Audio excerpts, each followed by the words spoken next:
आप सभी को नमस्कार।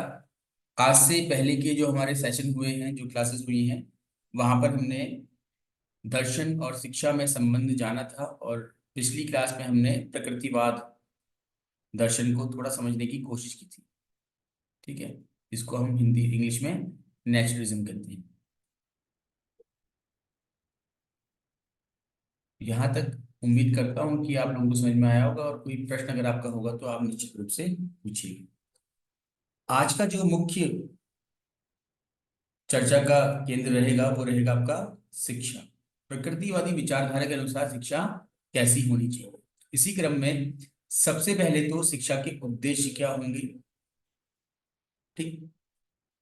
अब क्योंकि प्रकृतिवादी विचारधारा हम पढ़ चुके हैं, सिद्धांत जान चुके हैं, तो बहुत ज्यादा डिस्कशन मैं नहीं करूंगा। कोई पॉइंट पर अगर आपको लगेगा कि पूछना तो प्लीज पूछिएगा। ऑब्जेक्टिव्स। तो फर्स्ट ऑब्जेक्टिव है आपका, पहला उद्देश्य है, लिखिएगा आप लोग।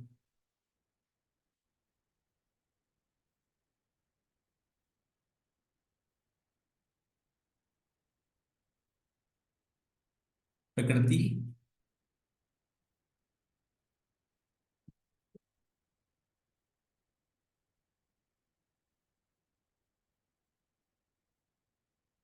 के साथ समन्वय। ठीक है, लिखिएगा। इंग्लिश में लिखिएगा इसको, एडजस्टमेंट विद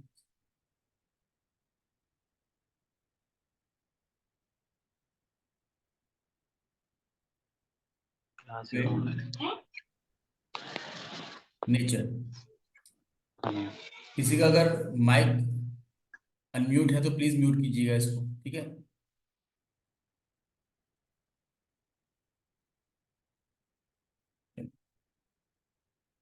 सेकंड जो ऑब्जेक्टिव है वो लिख लीजिएगा, संघर्ष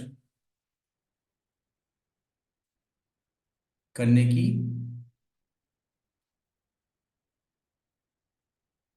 क्षमता का विकास।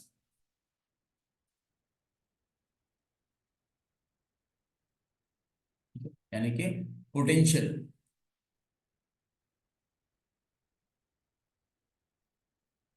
To struggle. संघर्ष करने की क्षमता का विकास करना, यानी कि स्ट्रगल करने के लिए पोटेंशियल डेवलप करना।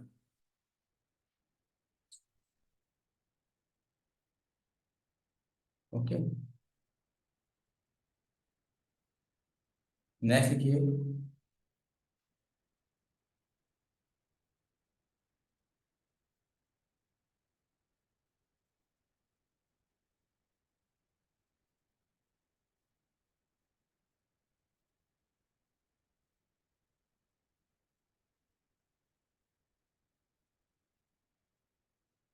शारीरिक एवं मानसिक विकास।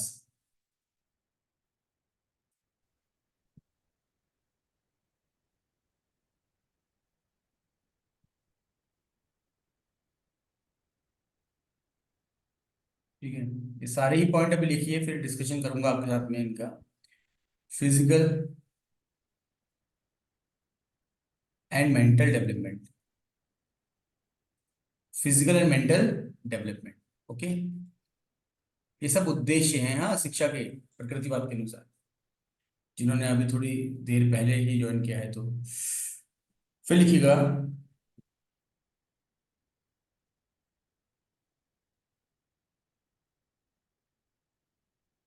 आत्मरक्षा। ये संघर्ष करने की क्षमता के विकास को ही डेडिकेटेड है। ठीक है, आत्मरक्षा मतलब सेल्फ डिफेंस। क्योंकि प्रकृतिवादी तो ये कह रहे हैं कि आपको प्रकृति ने जैसा बनाया है आपने उसी रूप में रहना है, आपने कोई मकान नहीं बनाना है, कोई गाड़ी का प्रयोग नहीं करना है। तो अब इस तरीके से जब आप प्रकृति के सानिध्य में रहोगे तो कई बार आपको जीवन जीने के लिए संघर्ष करना पड़ेगा, है ना। आपको अपनी रक्षा के लिए प्रयास करने पड़ेंगे, ये सभी कुछ यहाँ पर आएगा। जैसे आप बीमार पड़ जाते हो, आपको फीवर होता है, जुकाम होता है। अब वो बुखार है, आपका फीवर जुकाम कैसे ठीक हो।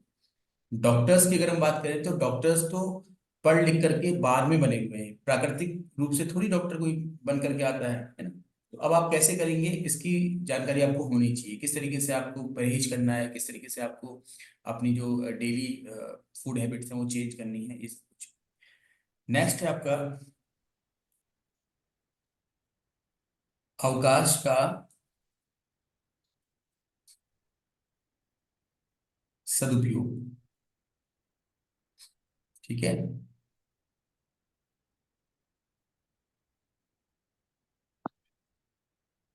वेकेशन, और ये कहें कि फ्री टाइम बोल लीजिए इसको, ठीक है। अवकाश का मतलब इनसे फ्री टाइम, जब आप फ्री रहते हैं।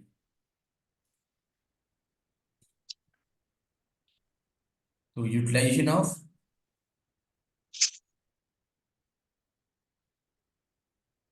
Of free time. अभी इसका पीडीएफ मैंने बनाया नहीं है, थोड़ा आज समय की कमी थी, समय नहीं हो पाया, मैं बना करके फिर आपको सेंड कर दूंगा, ठीक है। अवकाश का सदुपयोग, वैकेशंस यानी कि फ्री टाइम को यूटिलाइज कर पाना, तो आप कैसे करते हैं। इसके बाद है आपका संस्कृति का हस्तांतरण। ठीक है। हस्तांतरण मतलब क्या होता है आपका, ट्रांसफर, ट्रांसफर ऑफ कल्चर।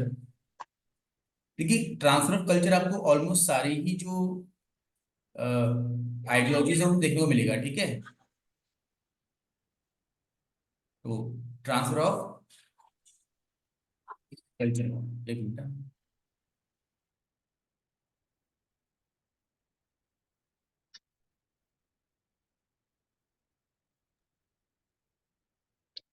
तो ये कुछ उद्देश्य हैं, इसके अलावा बहुत सारे और उद्देश्य भी बन सकते हैं। ऐसा नहीं है कि आपके सामने 5-6 उद्देश्य लिखे हैं तो यही होंगे, इसके अतिरिक्त और नहीं होंगे। कितने ही उद्देश्य बन सकते हैं, लेकिन मूल उद्देश्य जो है वो ये है।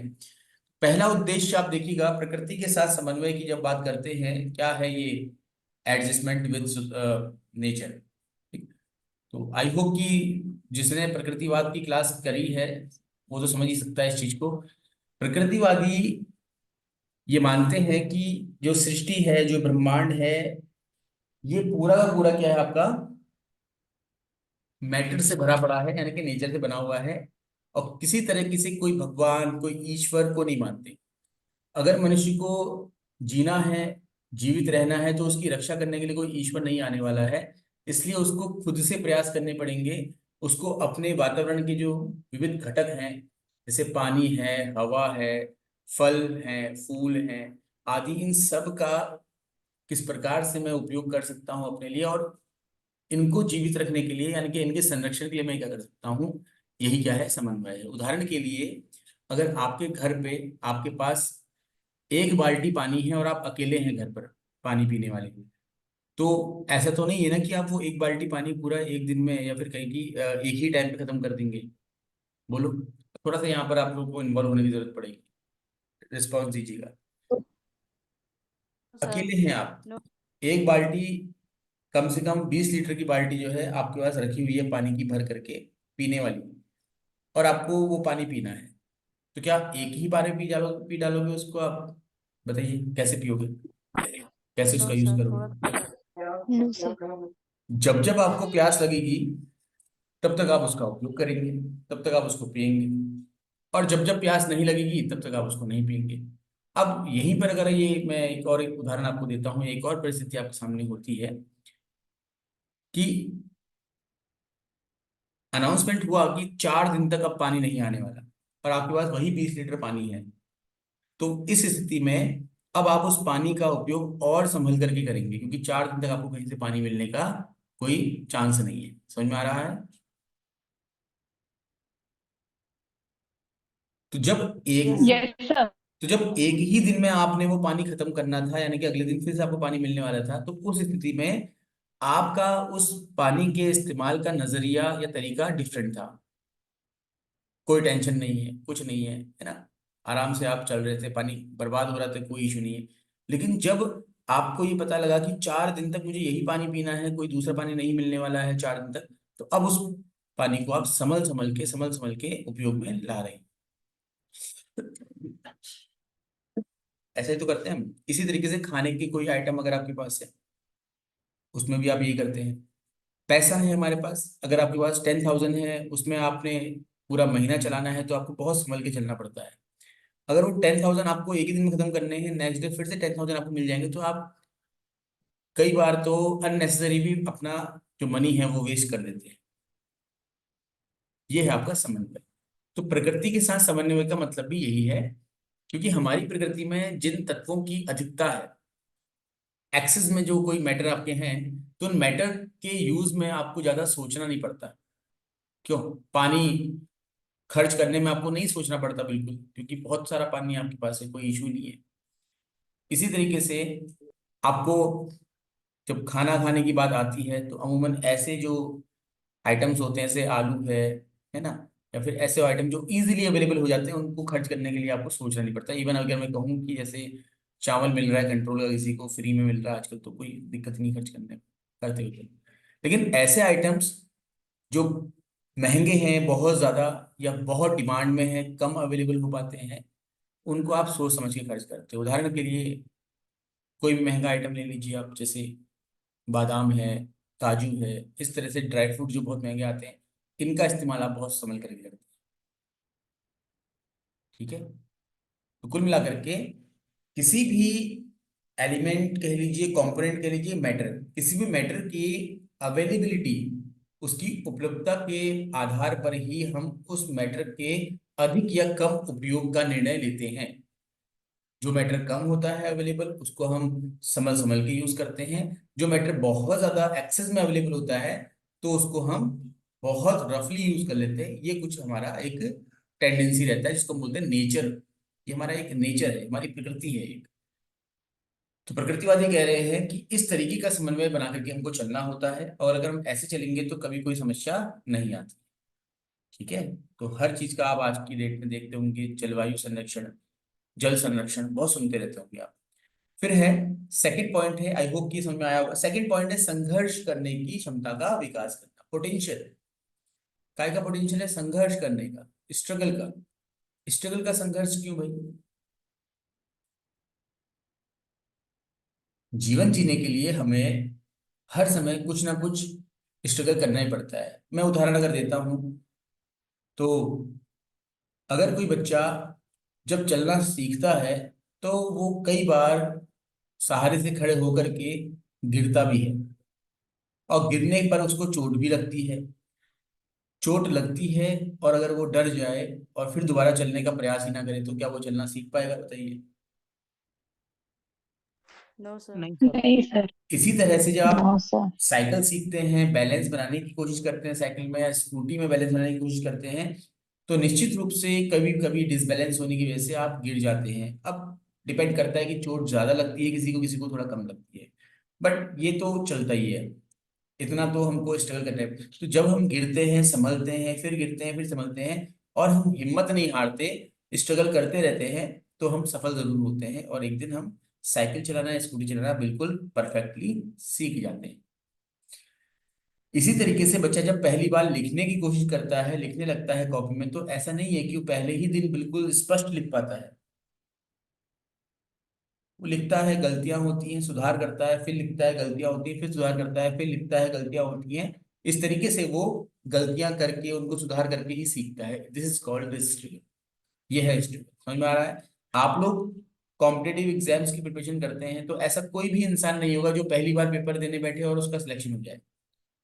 मेहनत करेगा, एग्जाम देगा, एग्जाम में डिस्क्वालीफाई होगा, अपनी गलतियों को समझेगा, सुधारेगा, फिर दोबारा मेहनत करेगा, फिर एग्जाम देगा, और हो सकता है कि दूसरे टाइम में सिलेक्शन हो जाए। नहीं होगा तो फिर से वो दोबारा से अपनी गलतियों को समझ करके फिर दोबारा नए तरीके से तैयारी करेगा। स्ट्रगल है ये।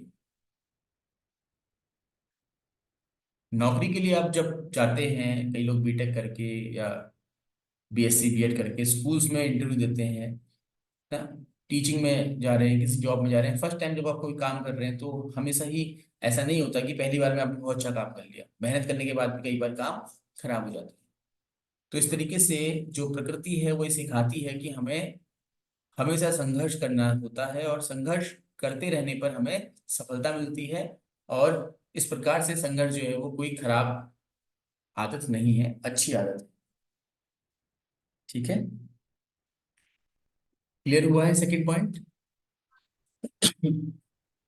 जी सर। हाँ आगे जी बढ़ते हैं। सर। थर्ड पॉइंट आता है आपका शारीरिक एवं मानसिक विकास। अब ये शारीरिक और मानसिक विकास तो आप लोगों को सबको पता ही है, बहुत आपने पेडागोजी साइकोलॉजी पढ़ी है, तो बताने की आवश्यकता नहीं।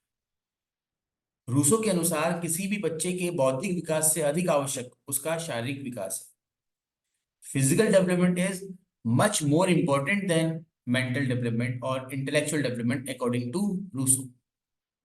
तो रूसो कहते भी हैं कि किसी बच्चे को बाल्यावस्था में, शैशवावस्था में ज्यादा पढ़ा लिखाने की आवश्यकता नहीं है, उसको हष्ट पुष्ट बनाने की आवश्यकता है, उसको शारीरिक रूप से बलशाली, सांड के समान बलशाली बनाने की आवश्यकता है ना। उसके बाद फिर वो पढ़ाई लिखाई तो खुद कर ही लेगा। तो स्वस्थ शरीर में ही स्वस्थ मस्तिष्क का वास होता है, ऐसी कुछ बातें निकल करके आती है। तो मानसिक और शारीरिक विकास दोनों ही महत्वपूर्ण है, लेकिन हम अगर प्रकृतिवाद की बात करें तो यहाँ पर शारीरिक विकास को अधिक महत्व दिया गया है, बहुत ज्यादा। फिर आते हैं आत्मरक्षा की बात यहाँ पर आती है। तो सेल्फ डिफेंस वही आपका संघर्ष और प्रकृति के साथ समन्वय से संबंधित है कि जब भी आप कोई कार्य करेंगे तो उसमें कई बार आपको शारीरिक या फिर मानसिक रूप से क्षति या हानि होती है, और उसको आप ओवरकम करके अपने आपकी रक्षा करते हैं। जिसका मैंने उदाहरण दिया आपको, जैसे आप किसी कारण से आप बीमार पड़ गए या चोट लग गई आपको, अब आप नेक्स्ट टाइम से थोड़ा संभल करके चलें। अगर माना कि साइकिल चलाने में आप ब्रेकर में ब्रेक नहीं मारा आपने और आप तेज स्पीड में गए, गिर गए, तो नेक्स्ट टाइम से आप ये समझेंगे कि हाँ ये काम नहीं करना है, और किस तरीके से वहां पर आपको ब्रेक लेने हैं ये भी आप सीखने लगेंगे। आत्मरक्षा में यही है कि आप स्वयं की रक्षा कैसे कर पाते हैं, ये आपको प्रकृति खुद ही सिखा देती है। इसके लिए आपको किसी और की सहारा लेने की आवश्यकता नहीं पड़ती। ठीक है, फिर आते हैं हम अवकाश का सदुपयोग, यानी यूटिलाइजेशन ऑफ वेकेशन और फ्री टाइम। जो भी फ्री समय टाइम है या वेकेशन है उसको कैसे यूटिलाइज करें। तो प्रकृतिवादी तो वैसे भी ये कहते हैं कि जो भी शिक्षा आप दे रहे हो वो प्रकृति के सानिध्य में होनी चाहिए, व्यवहारिक होनी चाहिए। तो जब भी हम बच्चों को कुछ पढ़ा रहे हैं तो हम वो जो भी कुछ पढ़ा रहे हैं उसका संबंध, रिलेशन जो है वो सोसाइटी, सॉरी, नेचर से तो होगा ही। तो नेचर से के साथ उसका क्या रिलेशन है वो बताए, और बच्चे को नेचर का ऑब्जर्वेशन करने के लिए हम थोड़ा सा मोटिवेट करें, ताकि बच्चा नेचर का ऑब्जर्वेशन करे, प्राकृतिक घटनाओं का कह सकते हैं कि अवलोकन करे, और इस तरीके से वो खाली समय में भी सीखने सिखाने की प्रक्रिया से जुड़ा रह सकता है। ठीक है,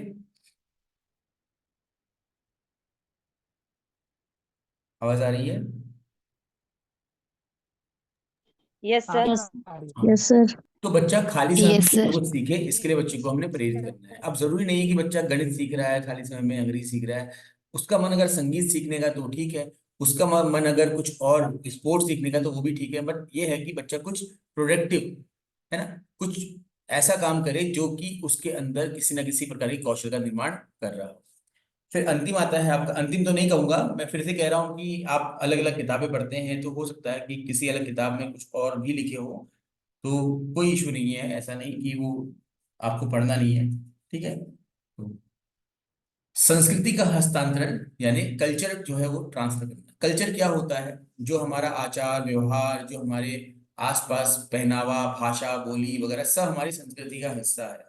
तो जब हम किसी भाषा का प्रयोग करते हैं तो वो हमारी सांस्कृतिक भाषा कहलाती है, या कहने की लोक भाषा कहलाती है। और उस भाषा का प्रयोग करके, है ना, हम अपने बच्चों के साथ बातचीत करते हैं, अपने विचारों को रखते हैं, बच्चों से उनके विचारों को कहने के लिए प्रेरित करते हैं। तो इस प्रकार से एक तो हम अपनी भाषा का ही हस्तांतरण कर दे रहे हैं। आपने देखा होगा जो बच्चे कुमाऊं में रह करके पल बढ़ रहे हैं तो उनको कुमाऊनी अच्छे से आती है, उन्हें अपने माता पिता से सीखी हुई है। लेकिन जो बच्चे शहरों में भाबर में रह रहे हैं, उनके माता पिता कुमाऊनी नहीं बोलते हैं, तो वे बच्चे कुमाऊनी भाषा का प्रयोग नहीं कर पा रहे हैं। तो इस तरीके से जिस संस्कृति में आप रह रहे हैं उस संस्कृति का संरक्षण और उस संस्कृति का हस्तांतरण अपने बच्चों पर करना, ये तो स्वाभाविक ही ऑटोमेटिक होता है। आप त्योहार मनाते हैं, अभी आपने होली बनाई, होली कैसे मनाई जाती है?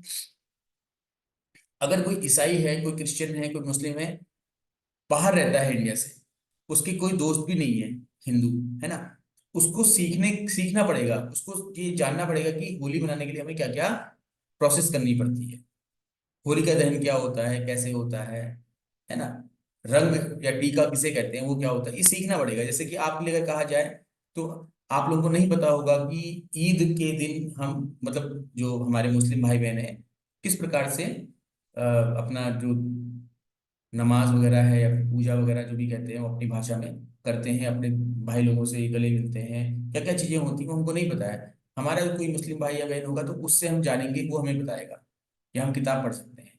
तो अपनी संस्कृति का हस्तांतरण तो स्वतः हो जाता है, बच्चे हमारे साथ रहते हैं, हमें ऑब्जर्व करते हैं, देखते हैं और वो सीख जाते हैं, लेकिन, है ना, तो इस तरीके से हम अपनी संस्कृति का हस्तांतरण करें, ये भी एक क्या है, प्रकृतिवादी जो शिक्षा है उसका एक उद्देश्य है। आगे बढ़े। Yes, sir. तो इन यस सर। बिंदुओं में से कुछ अगर आपको पूछना है, कोई पॉइंट अगर आपको लग रहा है कि थोड़ा समझ में नहीं आया है तो पूछ सकते हैं, और अगर अलग से पूछना होगा तो आप क्लास के बाद भी कॉल कर सकते हैं, तो आप लोगों के पास इतना छूट तो रहती है। चलिए, फिर हम आते हैं नेक्स्ट आपका, कि विधियां कौन कौन सी होंगी, या कि कहें पाठ्यक्रम क्या होगा, है ना। तो देखो, पाठ्यक्रम जो है वो हमेशा उद्देश्य पर ही आधारित होता है, समझ में आ रहा है। पाठ्यक्रम क्या होगा, बच्चे को प्रकृति के साथ समन्वय कैसे सिखाया जाए, तो बच्चे को इन्वायरमेंट की किताबें पढ़ानी पड़ेंगी, बच्चे को इन्वायरमेंट में लेके जाना पड़ेगा, संघर्ष करने की क्षमता कैसे सिखाई जाए, तो बच्चे के सामने समस्याएं रखनी पड़ेंगी, उसका समाधान करेगा इस तरीके से, है ना। बच्चे का शारीरिक विकास कैसे करें, तो बच्चे को स्पोर्ट वगैरह, योगा वगैरह कराएंगे, पीटी कराएंगे तो उससे हो जाएगा। इसी प्रकार से ये जो उद्देश्य है वो किसी पाठ्यक्रम का निर्माण करते हैं। आइए चलते हैं हम और जानते हैं कि शिक्षण विधियां क्या क्या इसके अनुसार होगी, ठीक है, कि शिक्षण विधियां पाठ्यक्रम का ही एक भाग होती हैं, है ना। देखिएगा, शिक्षण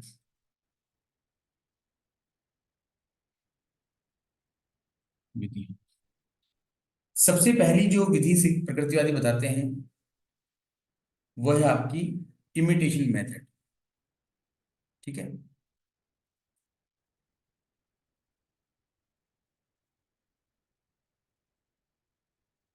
अनुकरण,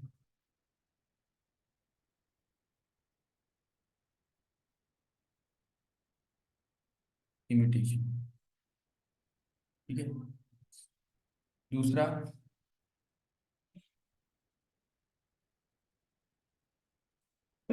करके सीखना, ये तो आपने बीएड में पढ़ाई होता है, पता ही होता है आप हमको, कि करके सीखना जो है वो प्रकृतिवाद द्वारा दिया गया है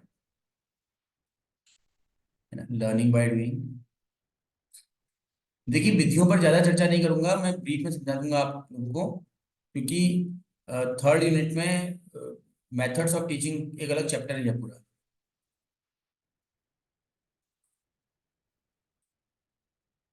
ठीक है।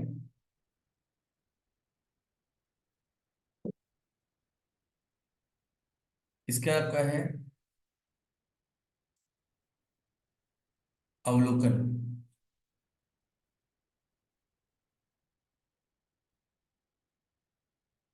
ऑब्जर्वेशन,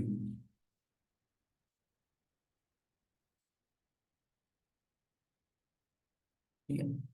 बहुत सारी विधियां और भी हैं, ऐसा नहीं कि सिर्फ यही विधियां होंगी, ठीक है ना। तो मैं फिर से कह दे रहा हूँ कि आपको बिल्कुल स्टिक नहीं हो जाना है कि इतनी ही विधियां हैं इसमें, हाँ, ये मुख्य विधियां हैं जो प्रकृतिवाद द्वारा ही प्रस्तावित है, प्रकृतिवाद द्वारा ही दी गई, ठीक है।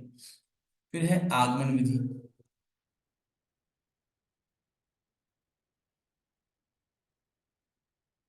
आगमनात्मक मतलब कि इंडक्टिव मेथड,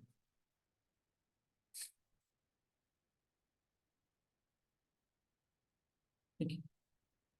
अब ये अनुकरण विधि क्या है, करके सीखना क्या है, अवलोकन क्या है, राइट, और या फिर आगमन विधि क्या है, इसको समझ लेते हैं। अनुकरण मतलब जैसा बच्चा आपको करते हुए दिख रहा है, हालांकि ये विधि जो है ये आदर्शवाद द्वारा भी दी गई है,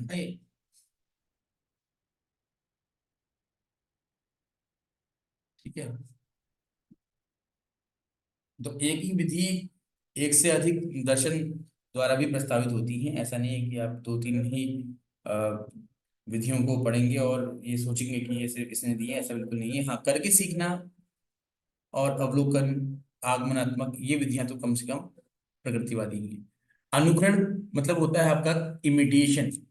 जैसे अगर मैं उदाहरण दूं आपको कि अगर आपके बच्चों की बात करें, किसी ने अगर अभी अभी अपब्रिंगिंग की हो बच्चों की, छोटे बच्चे हो 2-1 साल के, तो आपने नोटिस किया होगा जैसे आप बोलते हैं ना, बच्चा उसको दोहराता है, या जैसे आप व्यवहार करते हैं बच्चा उस व्यवहार को दोहराता है। बंदर के साथ कई बार हम ऐसे चुटकुले बना लेते हैं कि कहानियों के माध्यम से, कि बंदर ने एक टोपी वाले की जो खूब सारी टोपियां हैं वो अपने सरों में पहन ली जब टोपी वाला सोया था। उसका जब टोपी वाला उठा तो उसने देखा कि मेरे पास सारी टोपियां तो मेरी गायब हो गई है, अभी बंदरों के पास है। तो इस वजह से उसने पहले बंदरों से टोपियां मांगी, बंदरों ने दी नहीं, और लास्ट में थक हार करके उसने अपनी टोपी नीचे फेंकी। अब मेरा क्या होगा ये सोच करके इस तरीके से उसने नीचे फेंकी, और जैसे ही उसने टोपी को नीचे फेंकी अपने सर से, वैसे ही सारे बंदरों ने टोपियां उतार करके नीचे फेंक दी, और बंदर वाले को, मतलब टोपी वाले को टोपियां मिल गई। तो ये क्या था, एक अनुकरण था। बंदर क्या कर रहे थे, उसका अनुकरण कर रहे थे, जैसा वो कर रहा था वैसा ही बंदर भी नकल मार रहे, मतलब नकल बनाना इसको हम कहते हैं। आई होप आप समझ रहे होंगे, Yes, sir. Yes, sir. है ना। हाँ, फिर है करके सीखना। करके सीखना तो आप लोग जानते ही हैं। यहाँ पर बच्चे को सिखाने के लिए कोई शिक्षक वगैरह की आवश्यकता नहीं होती, क्योंकि वैसे भी प्रकृतिवादी विचारधारा में शिक्षक के स्वरूप को अधिक महत्व नहीं दिया गया है। रूसो कहते हैं कि प्रकृति ही एक सच्ची शिक्षक है जो कि हमको सही ज्ञान देती है, और शिक्षक जो है वो समाज का एक प्राणी है, और समाज दूषित है, शिक्षक भी दूषित है ना, इस तरीके से। तो प्रकृति में रह करके जब आप कोई कौशल या कुछ भी सीखने की कोशिश करेंगे, तो वहां पर आपको प्रयास करने पड़ेंगे स्वयं से। आप स्वयं से प्रयास करेंगे, वो प्रयास असफल होंगे, फिर प्रयास करेंगे, फिर असफल होंगे, फिर प्रयास करेंगे, तो एक समय ऐसा आएगा जबकि आपका प्रयास सफल हो जाएगा और आप सीख जाएंगे। उसको हम कहते हैं करके सीखना। कोई सिखा नहीं रहा है, खुद करके सीख रहे हैं, ठीक है।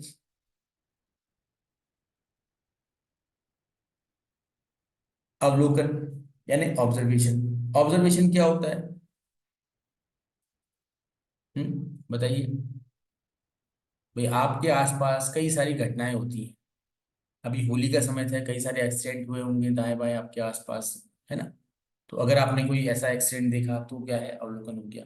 आपने छत पे खड़े होकर देखा नीचे से होली खेल, कैसे कैसे होली खेल रहे हैं लोग बाग, आपका अवलोकन हो गया। आपने देखा कि यार ये आदमी बड़ा बदतमीजी कर रहा था होली खेलते समय, ये आदमी बड़ा अच्छे से खेल रहा था, है ना। या ये हमारे कॉलोनी की जो औरतें बड़े अच्छी गाने गा रही थी होली, तो अवलोकन किया आपने। समझ में आ रहा है, दैट इज अवलोकन। तो अवलोकन यानी ऑब्जर्वेशन करके भी हम कई सारी चीजों को सीख रहे होते हैं। अब अनुकरण और अवलोकन में क्या अंतर है ये समझ लेते हैं थोड़ा सा। देखिए, अनुकरण करने से पहले अवलोकन करना जरूरी होता है। मैंने अभी अभी आपको उदाहरण दिया कि बच्चा जो भाषा आप बोल रहे हैं उसको दोहरा रहा है, या फिर आपका बच्चा जो भी भाषा आप बोल रहे हैं उसको दोहरा रहा है, जो भी आप एक्शन कर रहे हैं उसको दोहरा रहा है।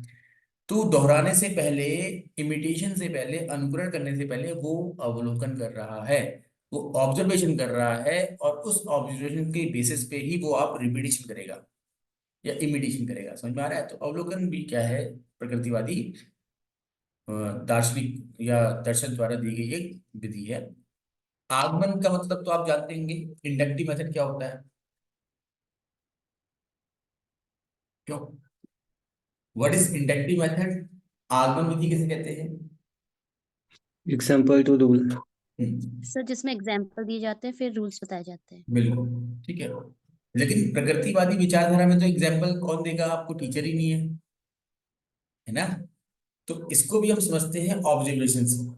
जब हम बहुत सारे अवलोकन करते हैं, बहुत सारी प्राकृतिक घटनाओं का अलग अलग हम ऑब्जर्वेशन कर रहे होते हैं, है ना। एक मिनट। तो जब हम बहुत सारी अलग अलग घटनाओं का ऑब्जर्वेशन करते हैं, कई बार क्या होता है कि अलग अलग घटनाएं होने के बाद भी कुछ समानता हमको दिखाई देने लगती है। उदाहरण के लिए मैं एक उदाहरण देता हूं आपको। होली का, अभी अभी होली का सीजन था, होली का त्योहार गया है हमारा। आपको नहीं पता कि होली क्या है, कैसे खेलते हैं, कुछ नहीं पता, आपको कुछ भी जानकारी है ही नहीं। आपके 5-7 दोस्त हैं, आपके एक दोस्त ने कहा चलो मेरे घर चलो और होली खेलेंगे। तो आप उसके घर गए, उसने जो बैठक होली होती है, होली के गाने वगैरह वो बज रहे थे, और टीका वगैरह लगाया आपको अबीर गुलाल का, और आप आ गए। आप समझे कि ये होती है होली। फिर एक दूसरा दोस्त था आपका, उसने कहा मेरे घर चलो, हम होली खेलेंगे। आप उसके घर गए। उसके घर में होली खेलने का मतलब क्या था? खूब सारा पानी बाल्टी भर के डाल देना, कलर से लगा देना, ठीक है। होली के गाने वगैरह कुछ नहीं है, इसी तरीके से। फिर आपने सोचा अच्छा, होली तो ऐसे खेलते हैं, और वो दोस्त तो कुछ अलग तरीके से खेल रहा था। फिर तीसरी जगह आप और गए, वहां पर भी इस तरीके से हो रहा था। लेकिन कॉमन ये था कि तीनों जगह रंगों का प्रयोग हो रहा था। कोई रंग को शालीन तरीके से टीका लगा करके प्रयोग कर रहा था, कोई बिल्कुल आपको बिल्कुल ऊपर से नीचे तक रंगों से भर दे रहा था, है ना। कोई सामान्य रूप से आपके साथ दूसरों के ऊपर गुलाल अबीर फेंक करके आनंद ले रहा था, मजे ले रहा था। आप ये समझे कि होली क्या है? रंगों का त्योहार है। आपको पता नहीं था होली क्या होती है, लेकिन अभी 3-4 जगह जाकर के एक आपने खुद का एक डिसीजन बनाया, या कि एक आइडिया बनाया कि होली में अबीर गुलाल या रंग सब जगह कॉमन थे, तो ये रंगों का त्योहार है। ठीक है। हेलो। Yes sir. तो इसी तरह से बहुत सारे अवलोकन जब हम करते हैं, उन अवलोकन में कुछ समानताएं होती, तो उसके आधार पर हम एक अपना आधार या कहें कि एक नियम बना लेते हैं। और यही विधि जो होती है उसको हम आगमन या फिर इंडक्टिव मेथड कहते हैं। बाकी तो ये जो सारी ही विधियां हैं, इनको हम यूनिट नंबर 3 में पढ़ेंगे ही अलग से। ठीक है, तो ज्यादा उस पर चिंतित होने का उसका नहीं है। फिर भी कुछ पूछना हो तो पूछ लीजिएगा। अभी सभी लोग रिज्वाइन कर लीजिएगा, क्योंकि अपने अभी क्लास ओवर हो जाएगा। सब रिज्वाइन करिएगा, हाँ, फिर आगे बढ़ते हैं।